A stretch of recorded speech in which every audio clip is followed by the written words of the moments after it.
Nah, berikut beberapa alasan yang membuat dokter merekomendasikan pemeriksaan USG berdasarkan usia kehamilan. Yang pertama yaitu di trimester pertama. USG di trimester pertama dilakukan untuk memastikan kehamilan, mengetahui usia kehamilan, hingga memeriksa adanya kemungkinan terjadinya kehamilan ektopik. Yang kedua di trimester kedua, yaitu USG dilakukan untuk membantu dokter mendiagnosis kelainan struktur tubuh janin, mengukur perkembangan janin, hingga kemungkinan kematian janin di dalam kandungan. Yang ketiga yaitu di trimester ketiga, USG ini bertujuan untuk mengetahui posisi plasenta, mengamati posisi janin dan pergerakannya, hingga memeriksa kelainan pada rahim dan panggul ibu. Kelebihan USG 4 dimensi.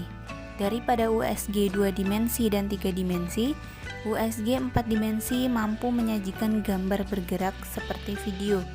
Dengan begitu, ibu bisa melihat aktivitas janin secara lebih jelas, misalnya saat menguap, tersenyum, ataupun melakukan gerakan lainnya. Tidak cuma itu saja, ibu juga bisa melihat bagian tubuh janin secara lebih nyata. USG 4 dimensi ini juga bisa membantu dokter kandungan untuk mendeteksi kemungkinan adanya gangguan atau abnormalitas pada janin dan kondisi organ-organ janin.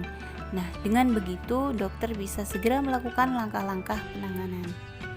Hal yang perlu diingat, ibu hamil amat tidak disarankan untuk melakukan USG tanpa tujuan medis, apalagi dilakukan oleh tenaga non-profesional.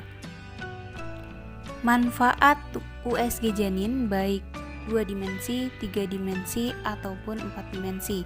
Yang pertama, memastikan kehamilan dan lokasi janin. Yang kedua, menentukan usia kehamilan.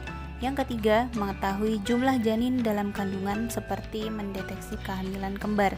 Yang keempat, mendeteksi kehamilan ektopik atau kehamilan di luar rahim. Yang kelima, mengidentifikasi cacat lahir pada janin.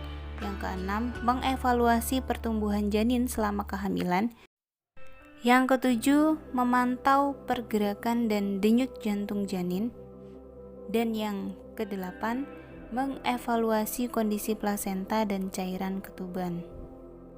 Nah, itulah teman-teman sekilas info tentang USG dan manfaat dari USG.